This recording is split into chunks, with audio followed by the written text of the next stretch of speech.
بسم اللہ الرحمن الرحیم۔ ڈیئر اسٹوڈنٹس، السلام علیکم۔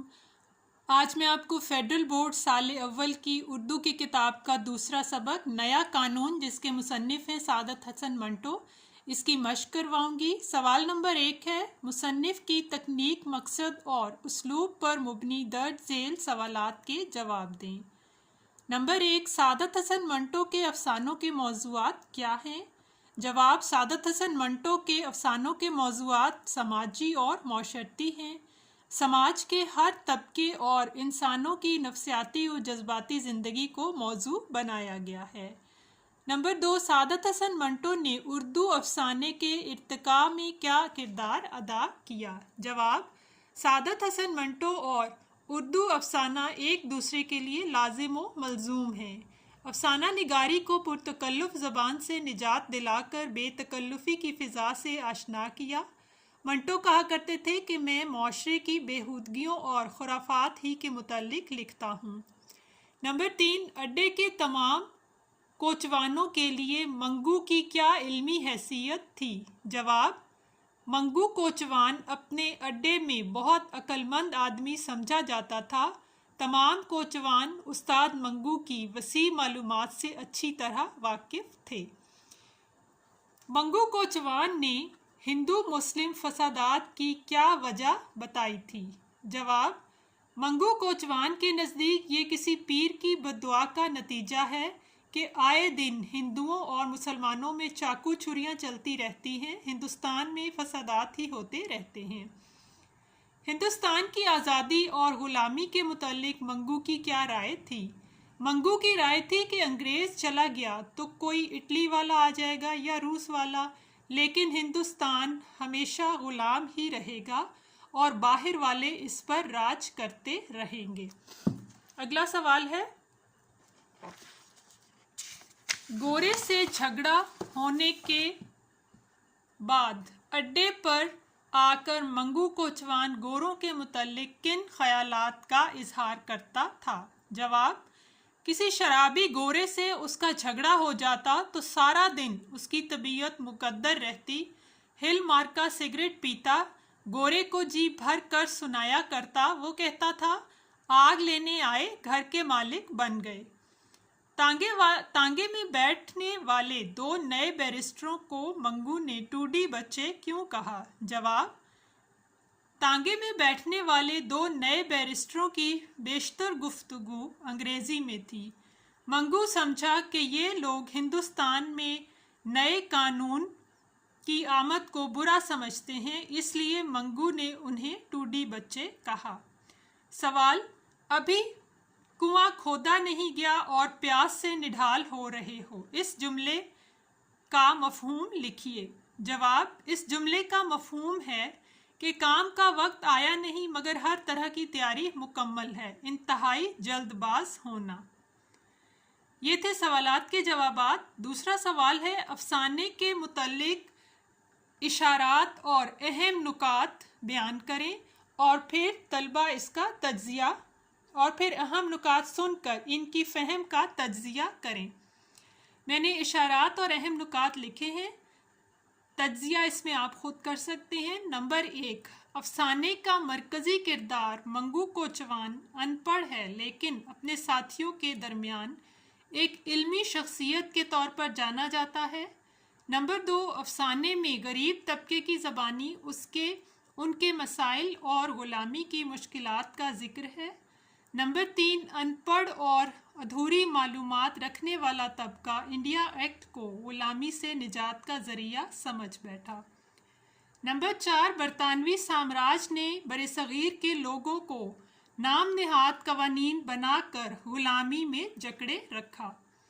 سوال نمبر 3 ہے،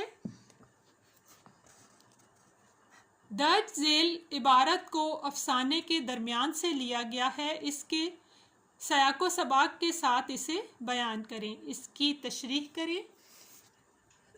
اقتباس ہے، اقتباس میں آپ کو دکھا دیتی ہوں کیونکہ یہ اقتباس سبق کے درمیانی حصے سے لیا گیا ہے۔ خالی سڑک پر بڑی صفائی سے تانگا موڑ کر اس نے گھوڑے کو چابک دکھایا،